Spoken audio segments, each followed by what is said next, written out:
வணக்கம் நண்பர்களே, உங்களிடம் பேசுவது விமலா. இன்னைக்கு நாம கேட்க போற கதை தென்றலும் சுழற்காற்றும். தொலைவிலே நின்ற அந்த மாமரம் சலசலவென்று சிலிர்த்து ஆடிக்கொண்டிருந்தது. அதன் கிளைகளிலே தங்க நிற மாம்பழங்கள் அழகாக தொங்கிக் கொண்டிருந்தன. ஒரு அணிற்பிள்ளையும் ஒரு கிளிப்பிள்ளையும் அந்த மாமரத்தை நெருங்கின. அம்மா, மாமரத்தாயே, பசித்து வந்திருக்கிறோம் என்றது கிளிப்பிள்ளை.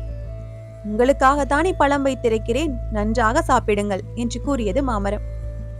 மாமம்மா, இன்று ஒரே ஆனந்தமாயிருப்பது போல் தெரிகிறதே, என்ன காரணம் என்று விசாரித்தது அணிற்பிள்ளை. பிள்ளைகளே, தென்றல் மாமா வந்திருக்கிறார். அவர் வந்திருப்பதே ஒரு இன்பம்தானே என்று கூறியது மாமரம். அணிற்பிள்ளையும் கிளிப்பிள்ளையும் வயிறு நிறைய பழம் சாப்பிட்டுவிட்டு சென்று விட்டன. தென்றல் மாமாவுடன் நேரம் போவது தெரியாமல் பேசிக் கொண்டிருந்தது மாமரம்.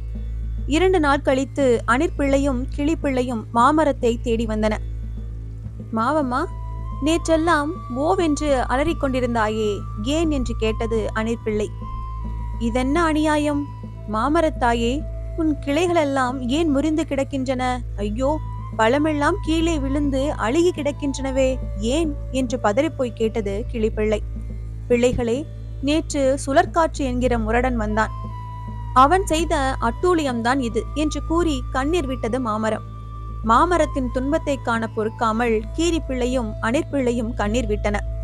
அவற்றிற்கு பழம் கொடுக்க முடியாமல் போய்விட்டதே என்று மாமரம் வருந்தியது. பின்னர் அவை இரண்டும் தத்தம் இருப்பிடம் நோக்கி சென்றன. கருத்து: நல்லவர்கள் வரவால் இன்பம் ஏற்படும், தீயோர்கள் வரவால் துன்பமே உண்டாகும்.